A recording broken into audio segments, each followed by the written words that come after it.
If you struggle with social confidence problems, if you struggle with social anxiety, if you struggle being authentic with people, if you struggle, maybe you're a people pleaser, maybe you're too nice around people, maybe you just don't feel comfortable in your own skin, maybe you struggle to express yourself fully around people, maybe you just struggle to relax, just relax and enjoy social situations in the way that other people seem to be able to. If that's you, then in this video, mate, we are going to talk about that. And I'm going to help you heal it, all right?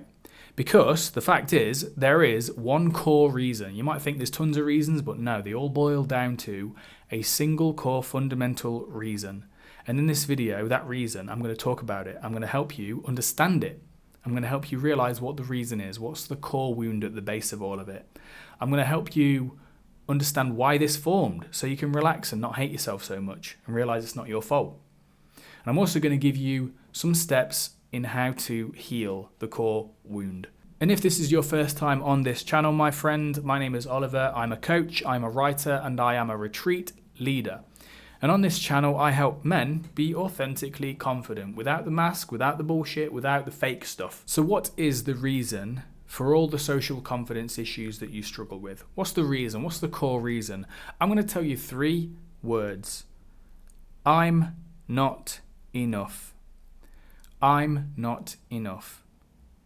Relax, meditate on that if you want, because you'll realize that I'm not enough is the core fundamental reason why all confidence issues emerge. Why does that produce anxiety though? Why does that make you feel anxious? Why exactly is that? Well, look, if you believe you're not enough, then what you'll do is you'll adopt a persona, a mask, in order to be liked by people, because we're social creatures and we value connection. Connection is very important to human beings, even for introverts. We need to feel connected because we're an ultra-social species. So we will do just about anything to avoid being cut off from the tribe. There's something very, very ancient about this as well. Our ancestors evolved in tribes, for example. From that perspective, you can look at it as well. So we'll adopt a mask, a persona, someone we're not. If we have experienced something as a child, throughout our conditioning, throughout our upbringing, that convinced us that we are not enough just as we are, well then we had to be something else then, because the alternative is to be ostracized, to be cut off from other people.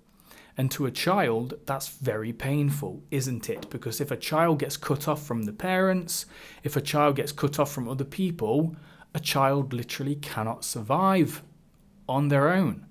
So it literally was a matter of life or death for you, if you have this belief. So that's why you started to adopt a persona. But the thing is, here's why it creates anxiety, mate. Because as you start getting older, maybe you started to feel that stirring within, that this is not you. What I just said, that didn't feel right. Who are these people who I'm hanging around with? Do I actually feel, is this authentic? That produces some anxiety, because anxiety is in part a result of a phenomenon called cognitive dissonance. It's basically where you have one set of beliefs over here and another set of beliefs over here, and they contradict each other. And the anxiety is your mind's way of trying to integrate those two realities or those two sort of mind states together, if that's not too abstract for you. Essentially, the anxiety is an inner conflict between your authentic self and the mask that you've been wearing for your whole life. And the thing is, I celebrate it, mate.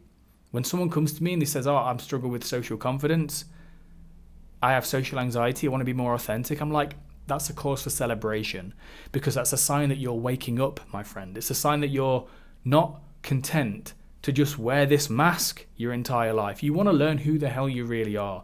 You want to create relationships and friendships that reflect who you are, that people who really see you, know you, and even love you for who you really are. I celebrate it, mate.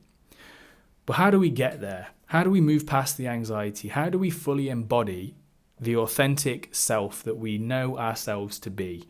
Because the problem is, we've been wearing this mask for such a long time that sometimes we don't even know we're wearing a mask, right? Sometimes we don't know who we really are underneath the mask.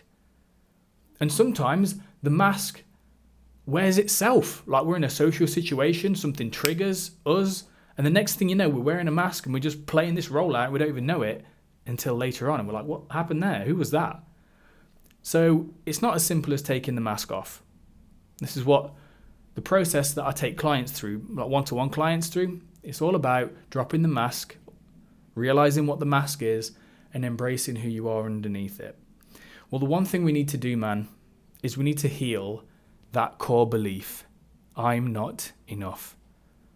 If you believe, if you still believe on some level that what lies behind the mask that you wear is broken, then you're never going to drop that mask. Because if you believe you're broken, what does that mean? That also means that if I'm broken, people won't love me. People won't like me. People won't be there for me. And I won't be able to handle it. That's the fundamental thing. You think you're going to die if you drop that mask. What we need to do is we need to go through a process that you may have heard of before, mate. A process called reparenting.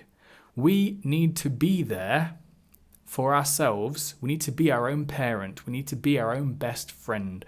We need to heal that part of our mind that's still a boy. Because that belief of I'm not enough was probably formed when we literally was a boy, when we were a boy still. And he's still in there in our mind. You think that the younger part of our mind just left as we got biologically older? No, the mind is way more complicated than that. The mind is consisted of multiple parts, and they're all interacting with each other permanently, like they're constantly just talking to each other and interacting. Whenever you are overcome with anger, the angry part's taken over. Whenever you're criticizing yourself very harshly, the critical part of your mind has forced itself into the driver's seat. Whenever you're feeling super triggered and inadequate and ashamed of yourself, that's the wounded boy who's been triggered by something and has taken over the bus. Because that little boy in your mind, more than anything else, that little boy in your psyche wants your approval, love, and protection. He wants you to take care of him. But if you will ignore him, if you have no connection to that part of your mind at all, if you are lost and cut off from him, well, then that little boy is going to take over.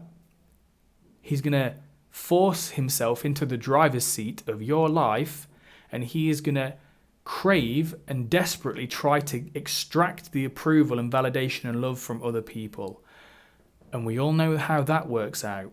You come across as needy, you come across as insecure, you come across as craving validation with no backbone, no sense of identity, and you become a people-pleasing chameleon. And you fail to get the respect and admiration and true love and support from the people around you, which is tragic because the more that you crave the validation from people, the less you seem to get it. So how do we heal that part of our mind? How do we actually reparent ourselves? How do we make this practical?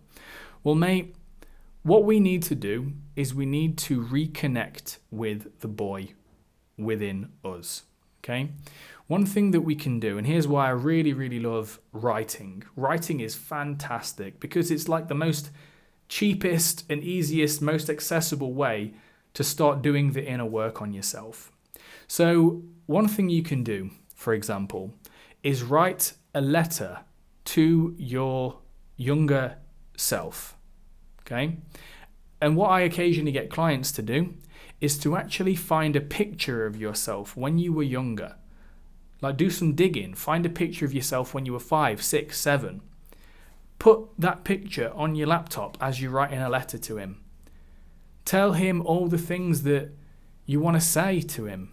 The question is, what would you say to yourself when you were 6, when you were 7, when you were 8?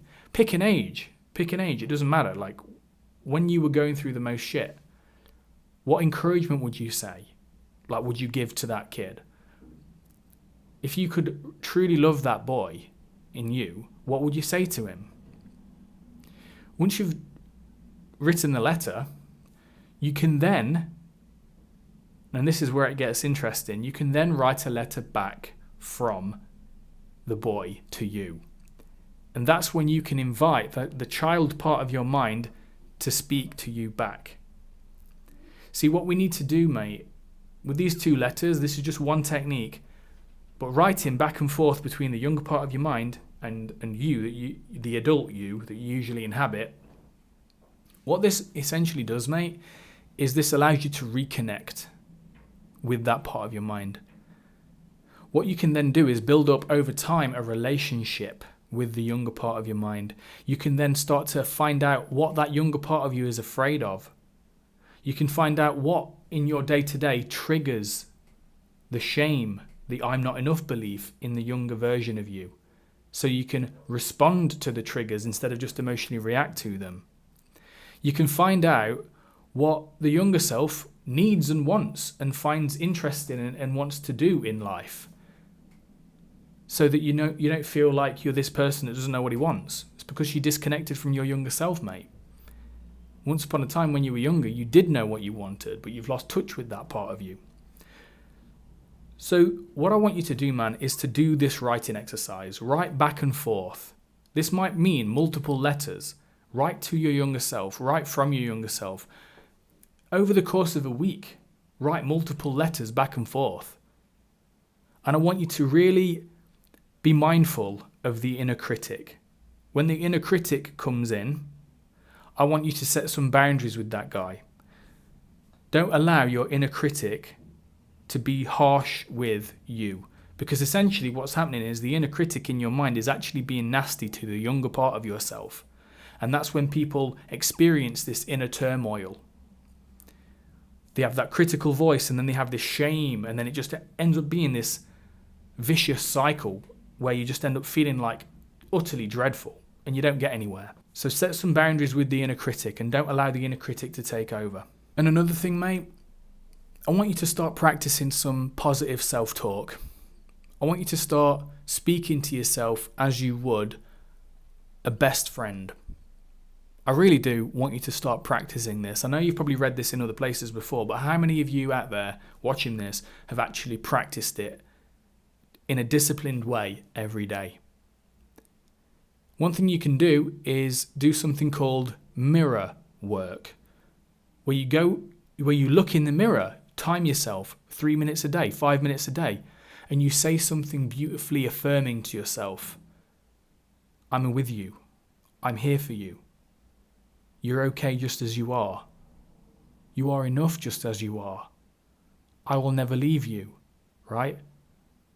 Try saying that to yourself for 5 minutes a day while looking at yourself in the mirror, and you tell me that after 30 days your relationship with yourself hasn't changed. The fact is, mate, the only person's approval you really need to work on getting is your own. And reparenting yourself and becoming a true loving influence to yourself in your life, that right there, mate, is how you become the most unapologetic, authentically confident version of yourself. That's how you do it. What we talked about today is phase 2 of my 4-phase framework that I take clients through over 12 weeks of working with me to become their most confident version.